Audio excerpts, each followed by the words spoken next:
Hey guys, tonight we're diving into the muddy, chaotic world of a German soldier in World War I, where survival feels like a coin toss in a storm.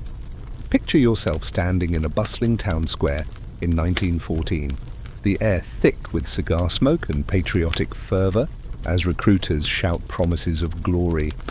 You're just a baker's apprentice, maybe 19, with calloused hands and a vague sense this war won't be the quick adventure everyone's hyping. Spoiler.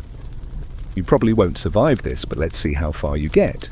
So before you get comfortable, take a moment to like the video and subscribe, but only if you genuinely enjoy what I do here. Drop a comment with your location and local time. I'm curious where you're drifting off from tonight. Now, dim the lights, maybe turn on a fan for that soft background hum, and let's ease into tonight's journey together. It's August 1914 and you're swept up in the madness of enlistment.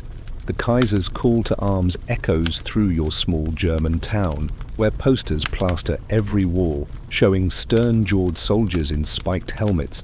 Your neighbors are signing up, fueled by tales of a swift victory over France. You're not so sure, but the pressure's intense. Your uncle, a gruff veteran of the Franco-Prussian War, calls it your duty. At the recruitment office, it's a circus. Clerks bark orders, shoving papers at you while a doctor, reeking of schnapps, checks your pulse and declares you fit. You're handed a scratchy wool uniform too big in the shoulders and boots that pinch like a vengeful crab. The mainstream fact here? Germany mobilized over 11 million men during the war, a staggering feat of organization. But the quirky tidbit?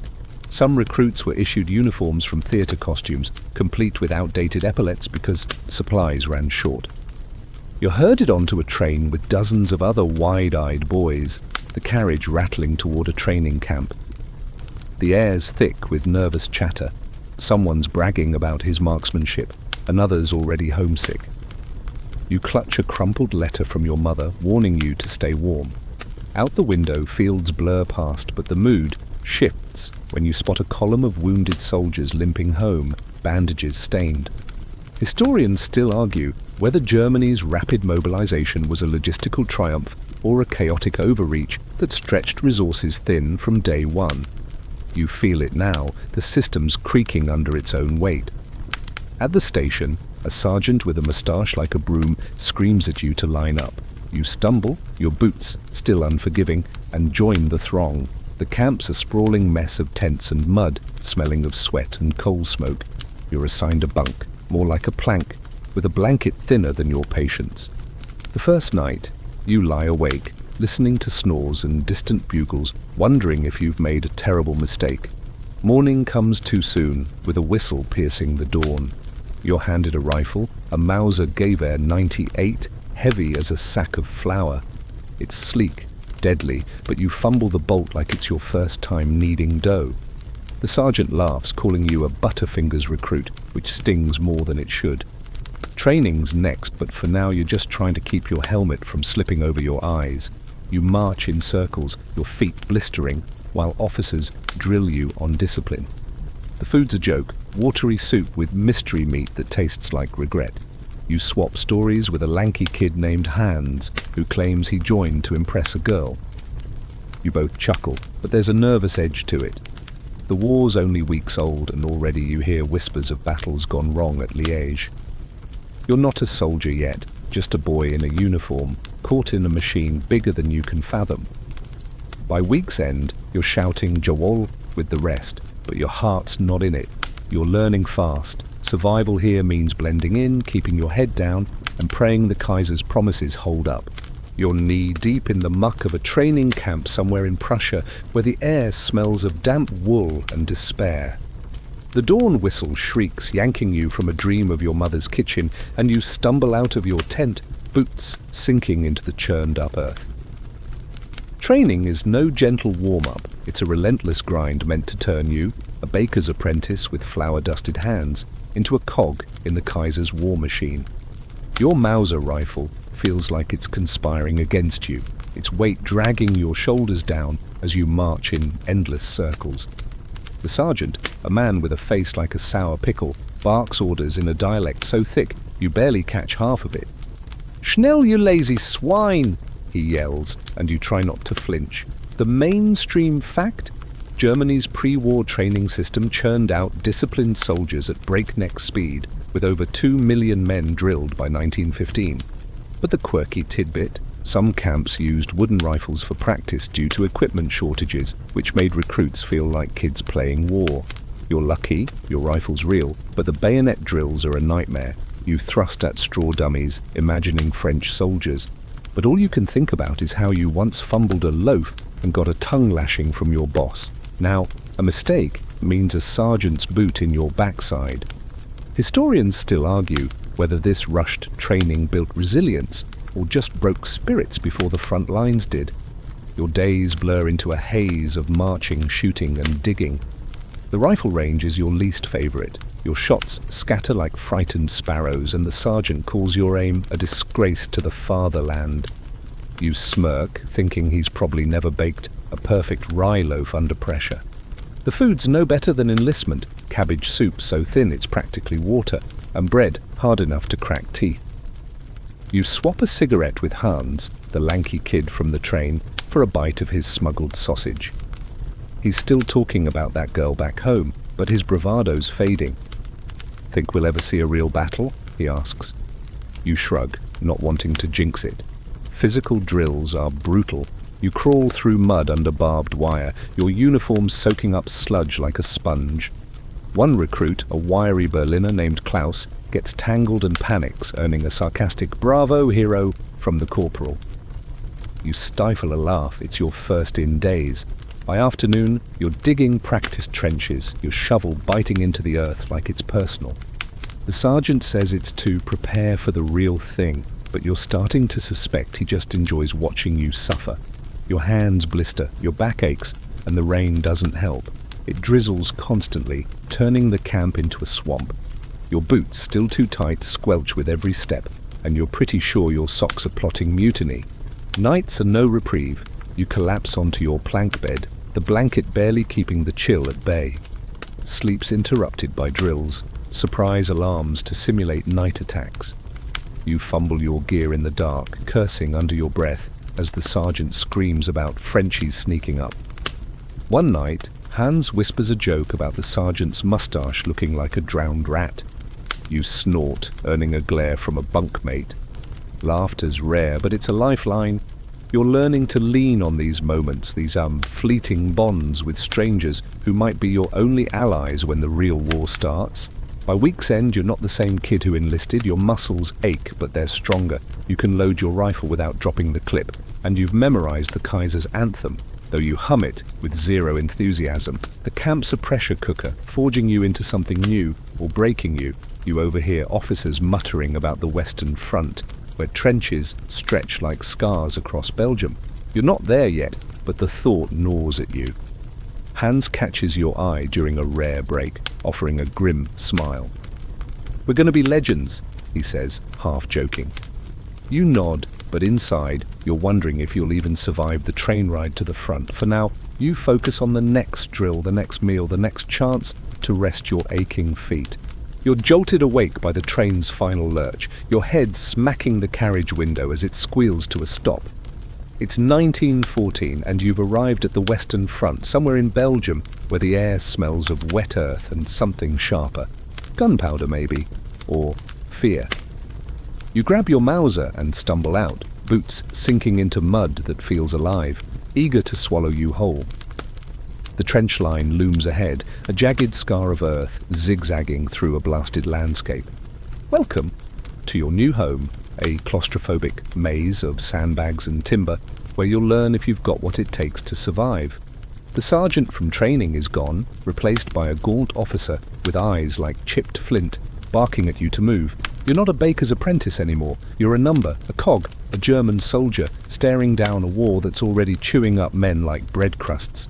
The mainstream fact: the Western Front's trench system stretched over 400 miles by 1915, a testament to the war's grinding stalemate. The quirky tidbit? Some German trenches had makeshift toilets, just buckets passed around, which you'll soon discover is as grim as it sounds. You're handed a shovel and told to reinforce a section of the trench. It's narrow, barely wide enough for two men to pass, with walls of oozing clay that crumble under your touch. The smell hits you, damp rot, unwashed bodies, and a faint whiff of something dead nearby. You try not to think about it, but your stomach churns like you ate that camp soup again. Your first day is a blur of shouted orders and disorientation. You're assigned to a dugout, a damp hole carved into the trench wall, shared with Hans and 3 others. The roof's a sheet of corrugated iron, leaking like a sieve. You stow your gear, but there's no room to breathe. Your pack's wedged against a crate of ammo, and your bunk is a ledge of packed dirt. Hans, trying to lighten the mood, jokes that the trench rats are probably better fed than you. You force a laugh, but the rats are no joke, big as cats, scurrying over your boots at night. One recruit swears he saw a rat steal a biscuit right out of a sleeping soldier's hand. You're not sure whether to believe him or call it trench fever talking.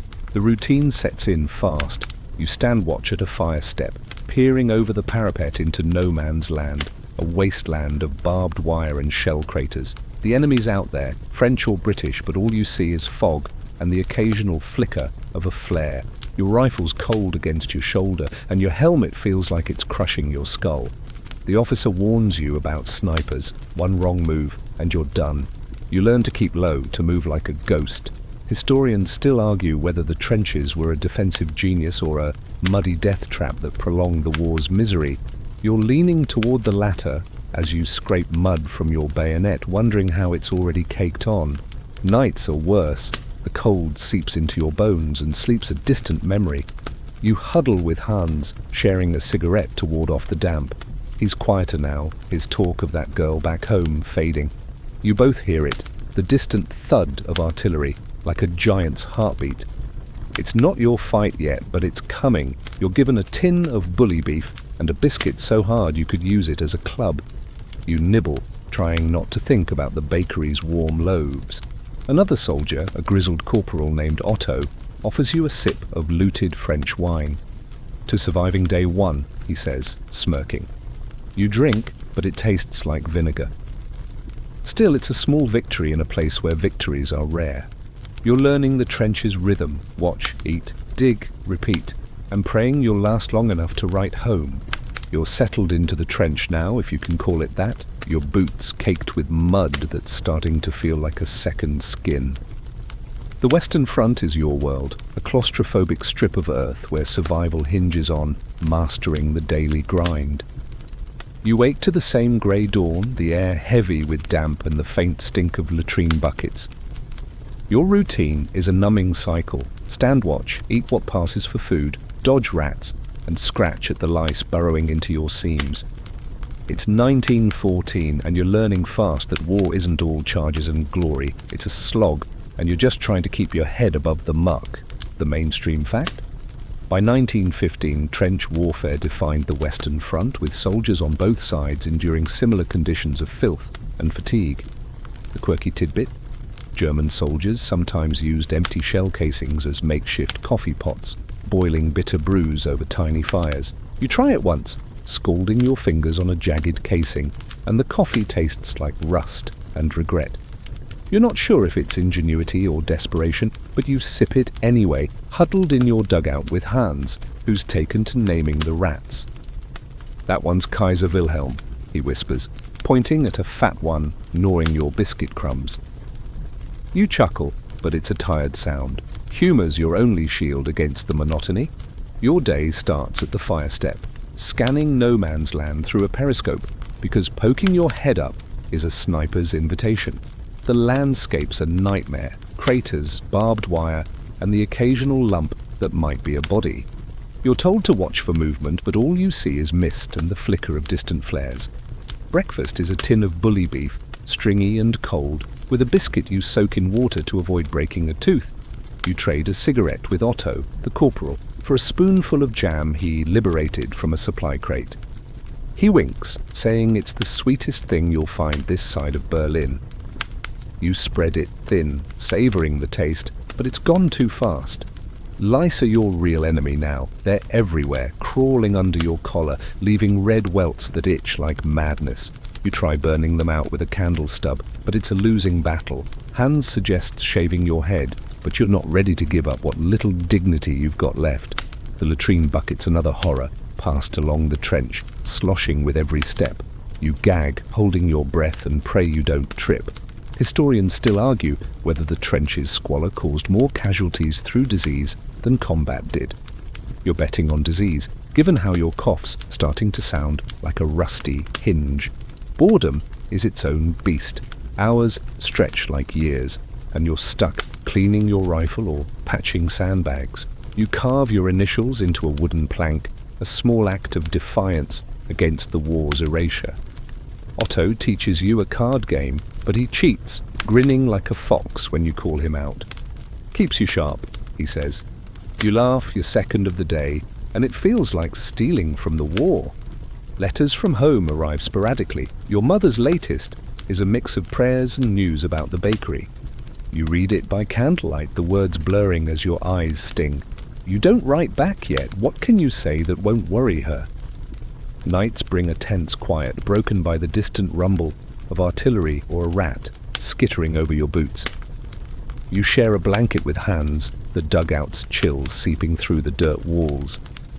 He's quieter now, his jokes fewer, but he's still your anchor. You both whisper about home, about warm beds and real food, but it feels like a fairy tale. The trench is your reality, mud, lice, and the constant gnaw of hunger. You're surviving barely, one day at a time, wondering when the war will decide if you're lucky or just another name on a list. You're crouched in the trench, the damp seeping through your uniform, when the first real test of your nerve arrives. It's late 1914 and the Western Front is about to give you a brutal welcome, a full-on enemy assault. The air hums with tension like the moment before a thunderstorm breaks.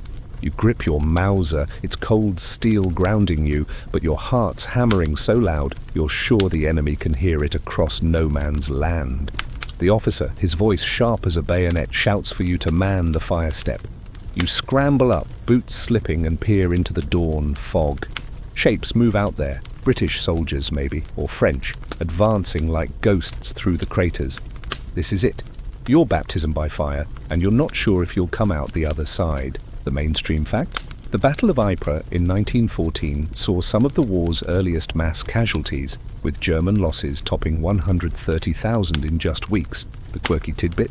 Some German soldiers tied string to their triggers to fire rifles with frozen fingers, a desperate trick you're about to wish you'd known. Your hands shake as you aim, the rifle's sight wobbling like a drunkard. The officer screams to hold fire until the enemy's close, but your finger itches. Then it starts. Rifles crack, machine guns stutter, and shells scream overhead, bursting with earth-shaking roars. You fire, not sure if you're hitting anything, just praying you're doing your part. The noise is deafening, a wall of sound that drowns out thought. You duck as bullets whip past, splintering the sandbags. Hans is beside you, firing wildly, his face pale as milk. "Keep your head down, idiot!" you yell, half joking, but your voice cracks. It's your first laugh of the day, born of pure panic. The enemy's closer now, their shouts carrying over the din. You glimpse a helmet, then another, and your stomach lurches. You reload, fumbling cartridges like a kid with marbles. Otto, the grizzled corporal, is a rock, his machine gun spitting death with grim precision. He catches your eye and grins. "Welcome to the party, Baker boy," he shouts. You force a smirk, but you're terrified. Historians still argue whether these early assaults were strategic blunders or desperate gambits to break the trench deadlock. You don't care about strategy, you just want to live. A shell lands nearby, spraying mud and shrapnel. You dive for cover, face first in the muck, tasting dirt and fear.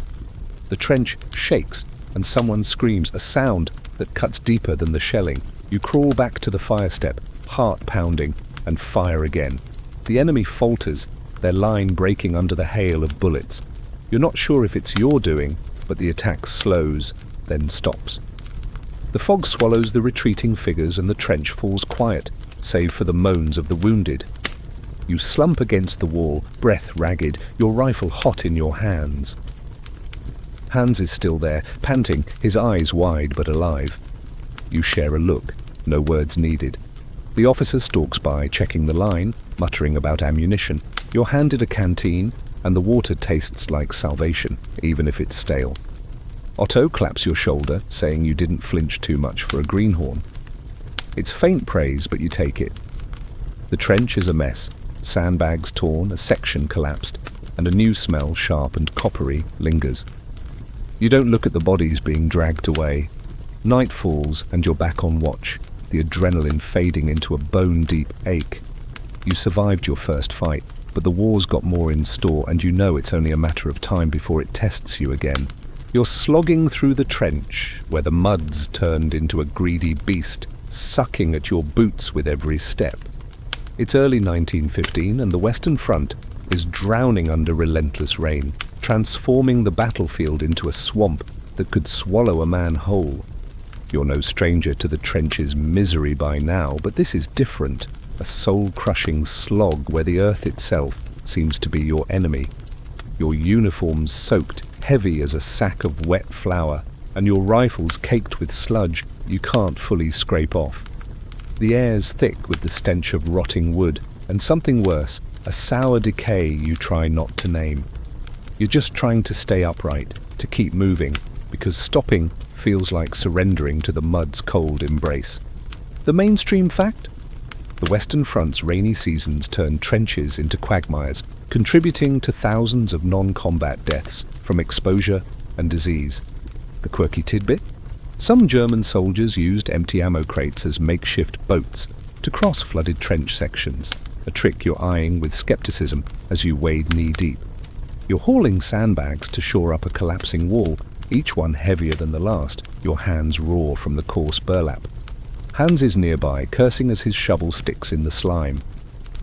"This mud's got a personal grudge," he mutters, and you snort, your first laugh of the day, though it's more exhaustion than mirth. Every task is a battle. You're sent to fetch rations, but the supply line's a flooded ditch, and you slip, nearly losing a crate of bully beef to the muck. The corporal, Otto, pulls you up, grinning like it's a game. "You're not feeding the rats yet, baker boy," he says. You manage a weak smile, but your pride's as bruised as your shins. The rain doesn't let up, drumming on your helmet like a mocking tune. You try to clean your rifle, but the bolt's sluggish, and you're terrified it'll jam when it matters. Historians still argue whether the weather was a greater threat than the enemy in 1915, with trench foot and dysentery felling men faster than bullets. You're starting to believe it. Your feet are numb, and every step sends a jolt of pain up your legs. Night brings no relief. The dugout's a soggy cave, water dripping through the roof, pooling on the dirt floor. You huddle with Hans, sharing a damp cigarette that tastes like defeat. He's quieter these days, his jokes strained, but he still tries. "Bet the Kaiser's got a nice dry palace," he says, and you both chuckle, picturing Wilhelm sipping tea while you're half drowned. It's your second laugh, a flicker of warmth in the cold. Sleep's impossible. The mud's claimed your blanket, and the rats are bolder now, skittering over your legs. You swat at one, missing, and Otto laughs from his corner. "You'll get used to 'em," he says. But you doubt it. You're sent on a wiring party after dark, crawling into no man's land to repair barbed wire. The mud's deeper here, and you sink to your thighs, heart pounding as you work in the open. Every rustle could be a sniper, every flare a death sentence. You whisper a prayer your mother taught you, the words muddled but comforting. Back in the trench, you're shaking, not just from cold. You check your feet, swollen, white and angry. Trench foot's a real threat, and you rub them with whale oil, gagging at the smell. You're surviving, but barely. Each day, a fight against the mud's relentless pull. You wonder how long you can keep this up before the war or the weather wins. You're hunched in the trench, the damp chill gnawing at your bones, when a new kind of terror sweeps through the line. It's spring 1915, and the Western Front is about to choke on something worse than mud, poison gas. You're on watch, scanning no man's land through the periscope, when a low whistle cuts the air, followed by a hiss like 1,000 angry snakes. A greenish-yellow cloud rolls towards you, slow and deliberate, clinging to the earth. "Gas! Gas!" The shout echoes down the trench, and your stomach drops. You fumble for your mask, a clumsy canvas bag with foggy goggles that smells like mildew and fear. You pull it on, the straps biting your face, and pray it holds as the cloud swallows the trench. The mainstream fact? The Second Battle of Ypres in 1915 marked Germany's first large-scale use of chlorine gas, killing or incapacitating thousands in minutes. The quirky tidbit? Early gas masks were so primitive that some soldiers soaked rags in urine for extra protection, a desperate trick you're glad you haven't tried yet. Your mask suffocates you, the air inside hot and stale, but you don't dare take it off. The gas slithers past, stinging your exposed skin like a swarm of wasps. You hear coughing, retching, screams, men caught without masks, their lungs burning. You grip your rifle, useless against this invisible enemy, and crouch low, heart hammering. Hans is next to you, his mask's goggles fogged, his breaths ragged. You grab his arm, steadying him, and he nods, eyes wide with panic. Like drowning on land, he wheezes through the mask, and you force a grim chuckle, your first laugh more reflex than humor. The gas lingers, and you're ordered to stay put, the trench a foggy nightmare of muffled voices and stumbling figures. Otto, the corporal, moves like a shadow, checking masks, slapping a recruit who's clawing at his face. "Keep it on, fool," he barks, and you're grateful for his grit. You adjust your mask, the canvas chafing, and wonder if you'll ever breathe clean air again. Historians still argue whether gas warfare was a tactical game-changer or a moral catastrophe that hardened the war's brutality. You're leaning toward catastrophe as you watch a comrade collapse, his mask too late, his face a mask of agony. The gas thins, but the fear doesn't. You're sent to check the line, stepping over men who didn't make it, their eyes glassy, hands frozen in claws. You don't look too long, can't afford to. The officer orders you to fire a few rounds into no man's land, to keep the Tommies honest, but your shots feel pointless, swallowed by the fog. You're shaking, not just from cold, but from the realization that death can come without a sound. Night falls, and the trench smells of chlorine and despair. You peel off your mask, gulping air that tastes like ash, your throat raw. Hans is quiet, his usual chatter gone, but he offers you a cigarette, his hands trembling. You light it, the glow a small rebellion against the dark. "Bet the rats hate the gas too," you say, your second laugh, weak but shared. Otto joins you, his face lined deeper than before. He tells a story about a gas drill gone wrong back in training, where a sergeant got stuck in his mask and cursed like a sailor. You laugh again, a third flicker of light, but it fades fast. You're given a sip of rum to steady your nerves, and it burns going down, warming your empty stomach. You check your mask, stow it close, and settle into the dugout, the gas's memory clinging like damp. You survived this time, but the war's got more tricks, and you're learning to trust nothing, not the air, not the quiet, not even tomorrow. You're slumped in the trench, the damp seeping into your bones, but there's a flicker of warmth in the dugout tonight. It's mid-1915, and amidst the Western Front's relentless grind, you're finding something unexpected. Camaraderie, the kind that stitches together men who've seen too much. The trench is still a muddy prison, with rats and lice as your constant roommates, but the bonds you're forging with Hans, Otto, and the others are a lifeline, a reason to keep going when the war seems determined to break you. You're sharing a rare moment of quiet, passing around a battered tin cup of watery coffee. And for once, the talk isn't about death or mud. It's about home, dreams, and the absurdities that keep you sane. The mainstream fact? German soldiers' morale in 1915 relied heavily on small unit cohesion, with camaraderie often outweighing patriotic propaganda in keeping men fighting. The quirky tidbit? Some trenches had unofficial pet rats, named and fed by soldiers, desperate for any sense of normalcy. You're not quite there yet, but Hans is still calling that fat rat Kaiser Wilhelm. You're sitting cross-legged on a crate, your rifle propped nearby, as Otto spins a tale about his pre-war days as a butcher's apprentice.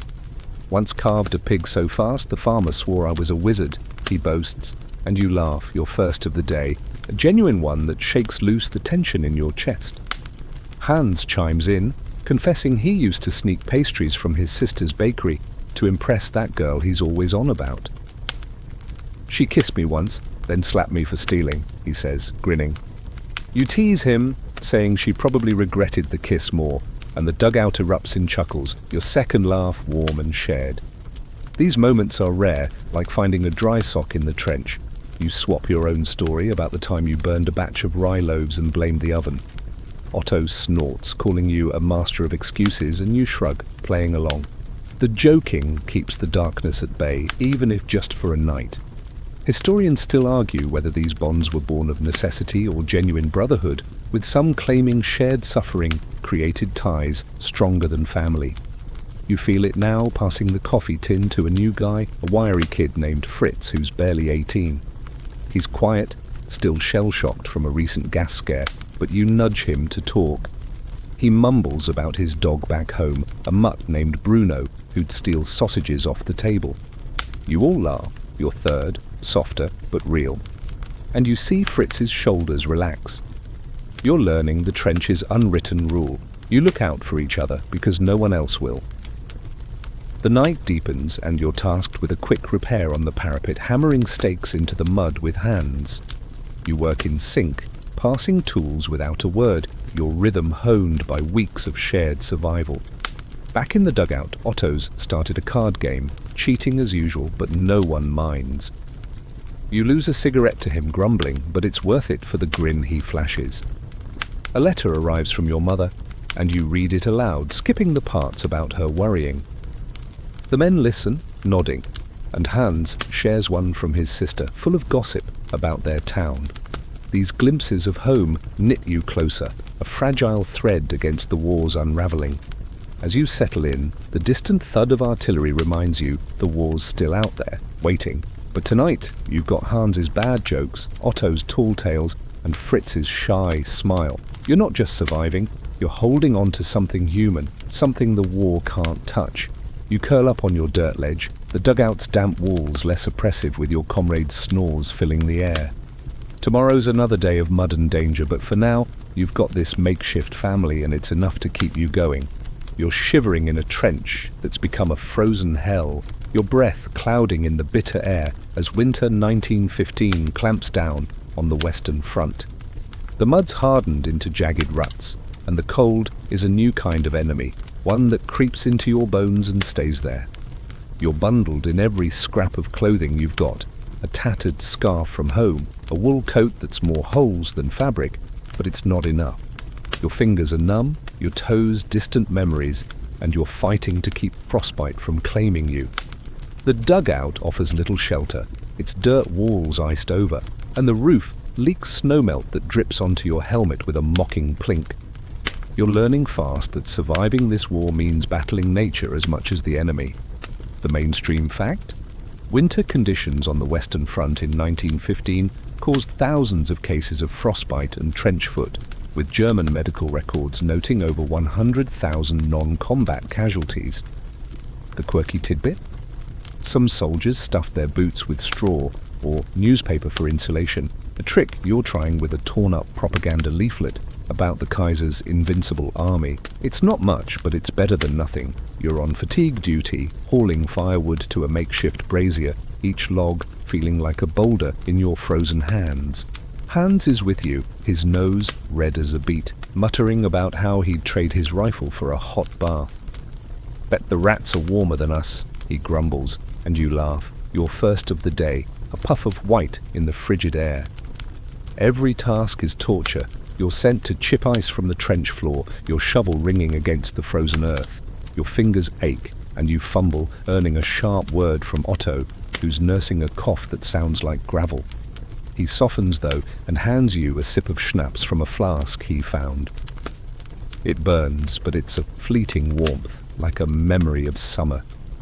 You're back on watch soon after, peering into no man's land, where snow blankets the craters, making the barbed wire glint like some twisted Christmas garland. The enemy's quiet, probably as miserable as you, but snipers don't take holidays. You keep low, your rifles bolt, stiff with cold. Historians still argue whether winter's toll was worse for morale, or physical health, with some claiming the psychological strain of endless cold-pushed men to desertion. You get it? Each dawn feels like a betrayal, the sun too weak to thaw your spirit. Your feet are your biggest worry. You rub them with whale oil, the stench mixing with the dugout's damp rot, but they're swollen, tinged grey. Trench foot's a whisper away, and you've seen men lose toes to it. You trade a cigarette with Fritz, the new kid, for a dry pair of socks he scrounged. They're thin, but you feel like a king pulling them on. Better than a medal, you joke, your second laugh, and Fritz grins, his shyness thawing. Night brings a crueler cold. You huddle with Hans and Otto, sharing a blanket that's more ice than wool. The brazier's glow is pitiful, but you crowd around it, hands outstretched like pilgrims at a shrine. Otto tells a story about a winter fair back home, where he slipped on ice and landed in a sausage cart. You all laugh, your third, a fragile warmth, and for a moment the war feels far away. But the cold doesn't relent. You're sent to reinforce a snow-choked parapet, your shovel biting into drifts that collapse under their own weight. Back in the dugout, you curl up, boots still on to keep them from freezing solid.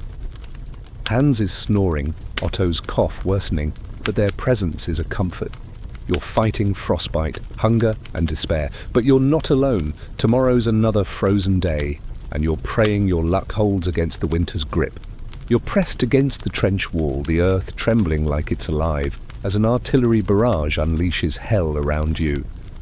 It's late 1915 on the Western Front, and the enemy's guns are speaking with a fury that drowns out thought.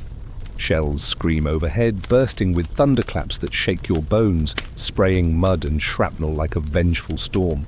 You're curled into a ball, helmet pulled low, hands over your ears, praying the next one doesn't have your name on it. The trench is a chaos of shouts, smoke, and crumbling sandbags, and you're learning fast that nothing tests your nerve like the relentless terror of a bombardment. Survival feels like a cruel game of chance, and you're not sure you're winning. The mainstream fact? Artillery caused over 60% of casualties on the Western Front, with barrages like this one leveling entire trench lines in minutes. The quirky tidbit? Some German soldiers swore by lucky charms, like a bullet casing or a photo, to ward off shells, and you're clutching a warn letter from your mother, hoping it's enough. The noise is unbearable, a wall of sound that turns your thoughts to static. You try to breathe, but the air's thick with cordite and dust, stinging your throat. Hans is beside you, his face pale, muttering something you can't hear over the roar.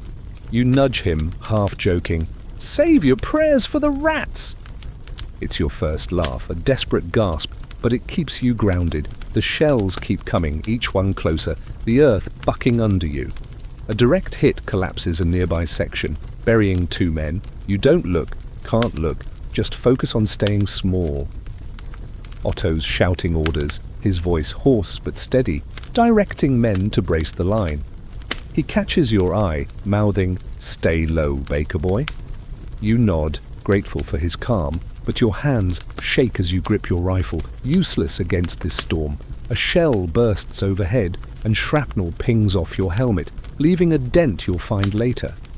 You flinch, heart pounding, and wonder if the Kaiser ever imagined this when he promised glory. Historians still argue whether artillery barrages were meant to break bodies or spirits, but you're sure it's both. Your nerves are fraying like old rope.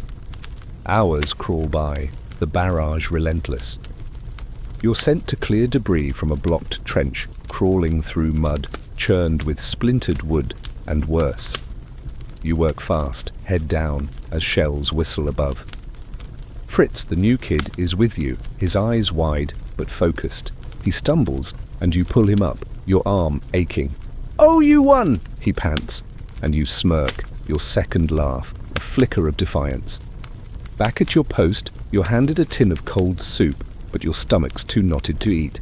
You share it with Hans, who's found a scrap of humour, joking that the soup's gourmet compared to rat stew.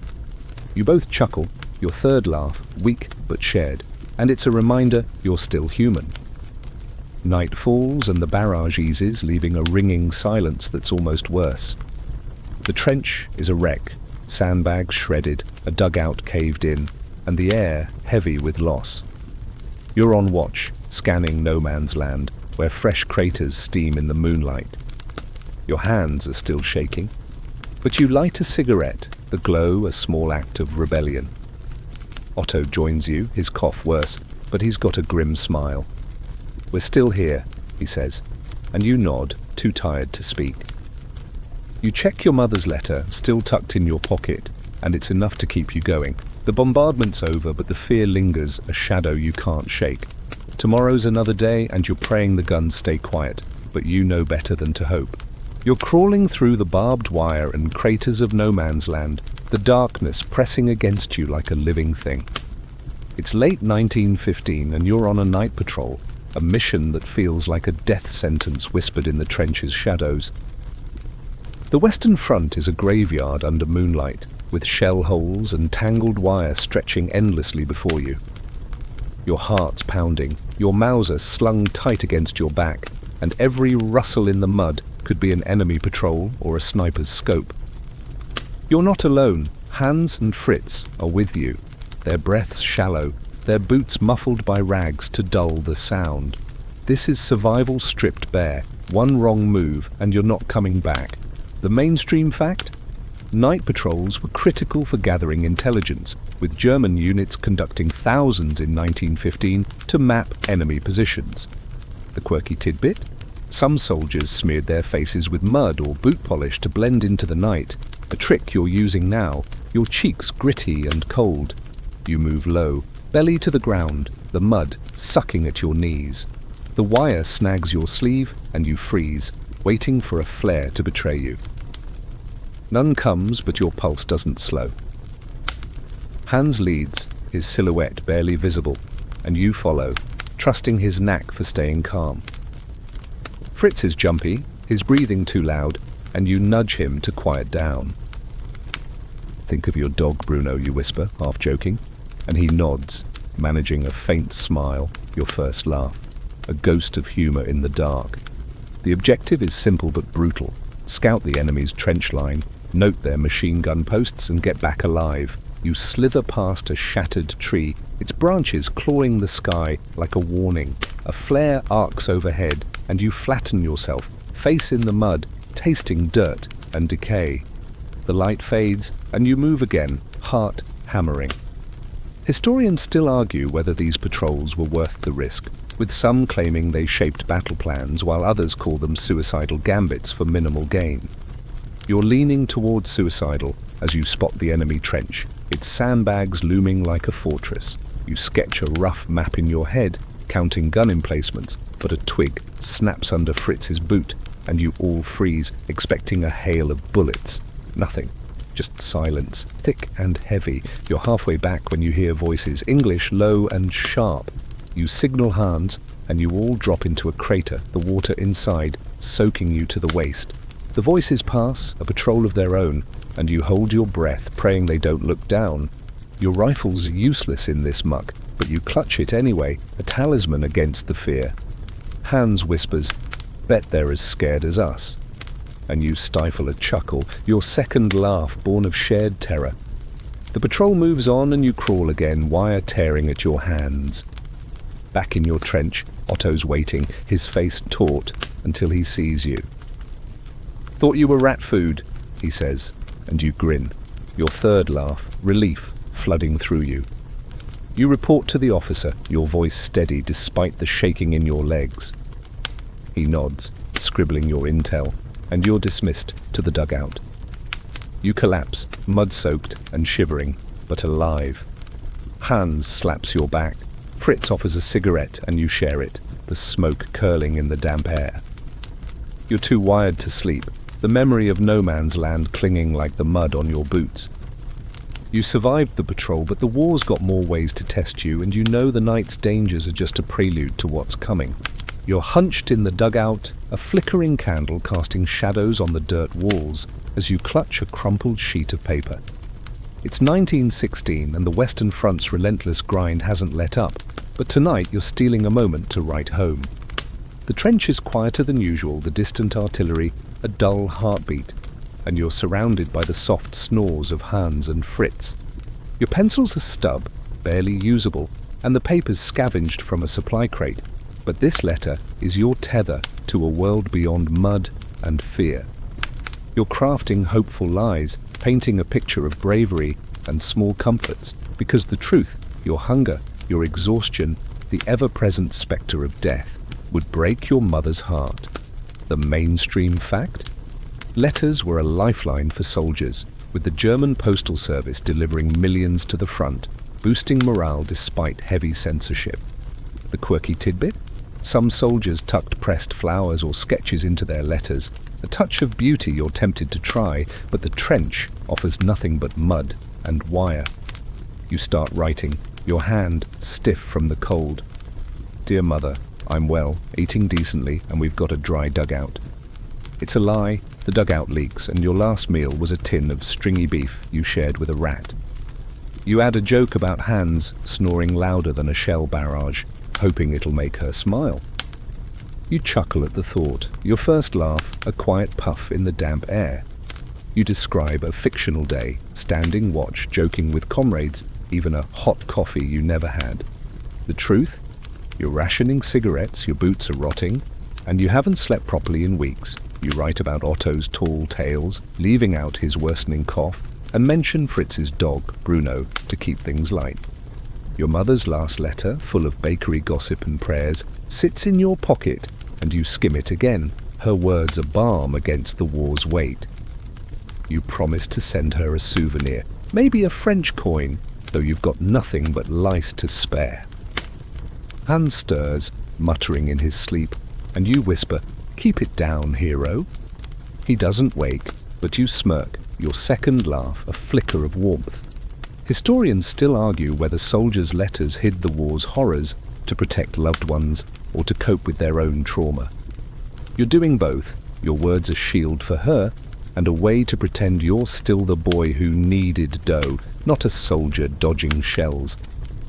You ask about home, the bakery, your sister, the neighbor's cat, hoping her reply will carry you through another week. You avoid mentioning the gas attack, the night patrol, or the screams that haunt your dreams. Instead, you invent a story about finding a stray kitten in the trench, naming it Kaiser Whiskers. It's nonsense, but you hope it'll make her laugh like you do, your third laugh soft and wistful. You seal the letter, your fingers smudging the envelope, and hand it to the runner, a kid who looks too young for this hell. He nods, disappearing into the trench's maze, and you pray the letter reaches her. You're back on watch soon, scanning no man's land, the moonlight glinting off wire like a cruel reminder of your distance from home. The cold bites, but the act of writing keeps you anchored, a small rebellion against the war's erasure. You tuck your mother's letter deeper into your pocket, its weight a promise you'll write again, if you survive. For now, you're carrying her hope, and it's enough to face another day in the trench's grip. You're lying on a creaking cot in a field hospital, the air thick with the tang of antiseptic and unwashed bodies. It's 1916, and a shrapnel wound in your leg, a jagged gash from a shell burst during a recent barrage, has landed you here, away from the Western Front's muddy trenches, but not its horrors. The hospital, a converted barn somewhere behind the lines, is a chaos of groans, flickering lanterns and overworked medics. Your leg throbs under a blood-stained bandage, and you're trying to ignore the fear that you'll never walk properly again. The war's left its mark, but you're alive, and that's a victory you're clinging to in this grim place where survival feels like a roll of the dice. The mainstream fact? German field hospitals treated over 2 million wounded by 1916, with triage systems prioritizing those likely to return to the front. The quirky tidbit? Some surgeons used cigarette smoke to sterilize wounds when supplies ran low, a desperate measure you're praying you won't experience. You're surrounded by men in worse shape, burns, missing limbs, faces wrapped like mummies. A medic, his apron stained, checks your wound, muttering about infection. You wince as he prods, but he's quick, moving to the next cot before you can ask questions. You joke to yourself that he's faster than a trench rat stealing biscuits, your first laugh a weak attempt to keep the darkness at bay. The pain's a constant companion, flaring with every move. You're given a sip of watery broth, your first meal in days, but it's hard to swallow with the screams echoing from the surgery tent. Hans visits, his face drawn, bringing a cigarette he scrounged. "Thought you'd be sipping wine with nurses by now," he says. And you both chuckle, your second laugh, a shared defiance of the hospital's gloom. He tells you Otto's still holding the line, though his cough's worse, and Fritz is sketching Bruno the dog on a scrap of paper. You miss the trench's camaraderie, mud and all, but not the shells. Historians still argue whether field hospitals saved more lives than they lost to infection and overcrowding. You're betting on the latter as you watch a man carried out, his cot soon filled by another. Days blur in a haze of pain and boredom. You're given a pencil and paper to write home, but you can't bring yourself to lie this time. Your mother would see through it. Instead, you scribble a note to Hans, thanking him for the cigarette, and slip it to a nurse. She's kind but exhausted, her eyes hollow, and you wonder how she keeps going. The wound's healing slowly, but the medic warns you about gangrene, a word that chills you more than the trench's winter. You rub your leg, willing it to mend, and trade a story with the man in the next cot, a Bavarian who lost an arm but jokes about arm wrestling with one hand. You laugh, your third, a flicker of hope, and it feels like stealing from the war. By week's end, you're hobbling on a crutch, the pain duller but persistent. The medics say you'll return to the front soon, a thought that twists your gut. You're sent to a recovery tent where the air's fresher, but the fear lingers. You clutch your mother's letter, its familiar words a lifeline, and think of the bakery's warmth. Hans visits again, promising to save you a dry spot in the dugout. You're not whole, but you're healing, and the hospital's taught you something. Survival's not just about dodging shells, it's about enduring the aftermath, one painful step at a time.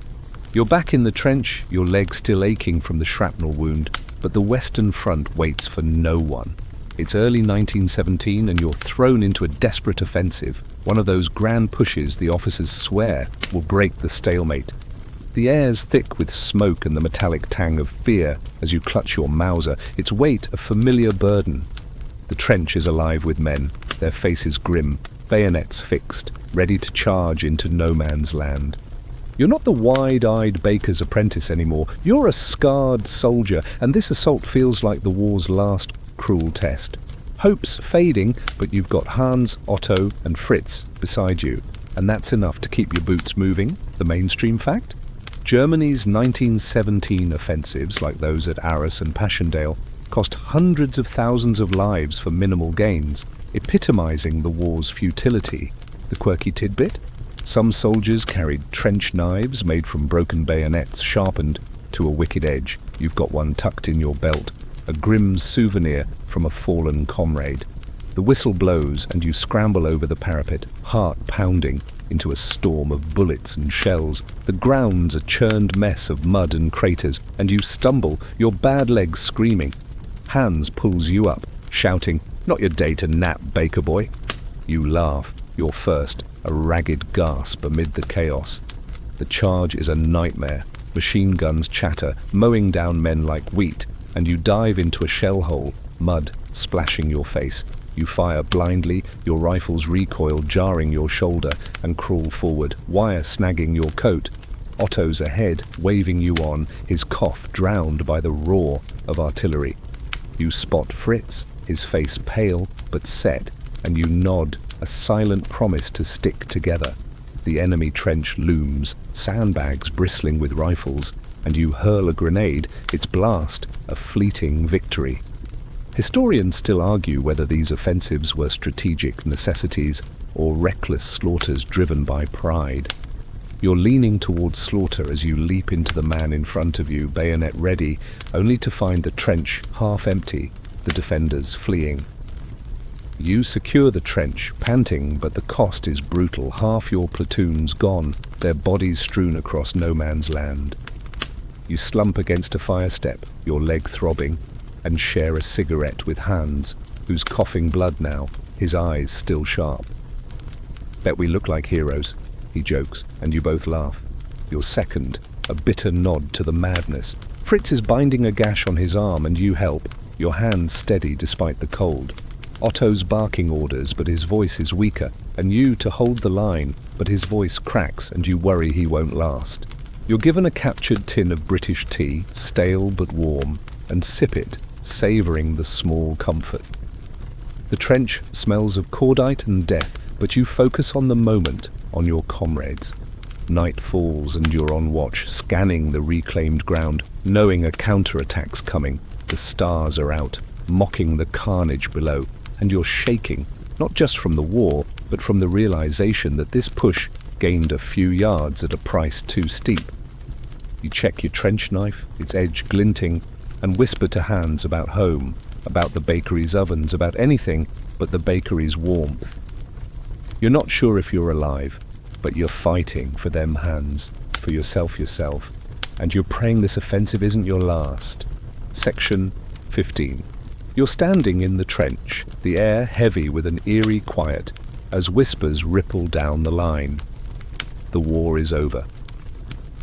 It's November 1918, and the Western Front, your muddy prison for years, feels strangely still. The armistice has been signed, and you're grappling with the idea that the guns have fallen silent. Your Mauser leans against the sandbags, its barrel cold, and your leg wound aches, a reminder of battles past. Hans is beside you, thinner now, his eyes hollow, but alive. Otto's cough has worsened, but he's here, grinning through the pain. Fritz, still clutching a sketch of his dog Bruno, looks like he might cry. You're all survivors, battered but breathing, and you're trying to make sense of a world without war.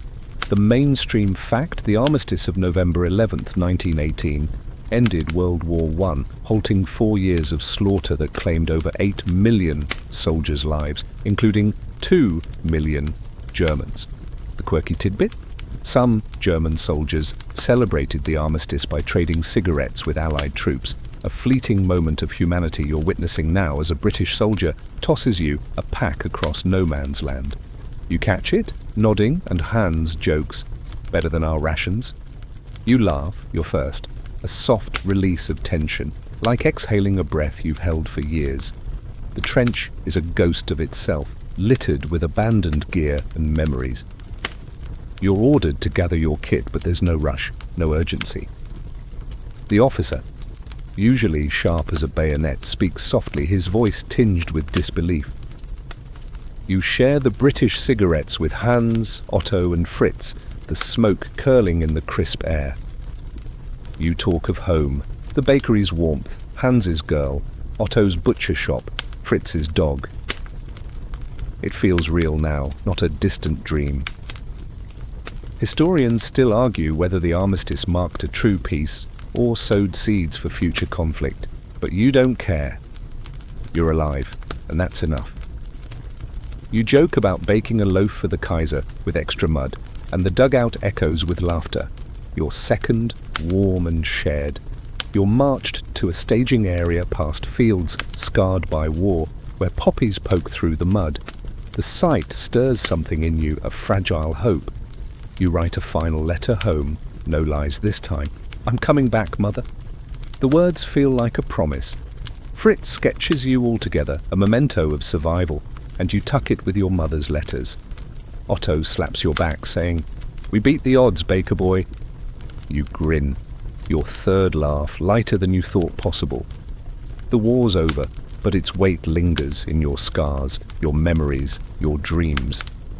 As the sun dips low, casting long shadows over the battered earth, you feel the world slow, the chaos fading like a distant echo. The trenches, once your cage, are just dirt now, softening under a quiet sky.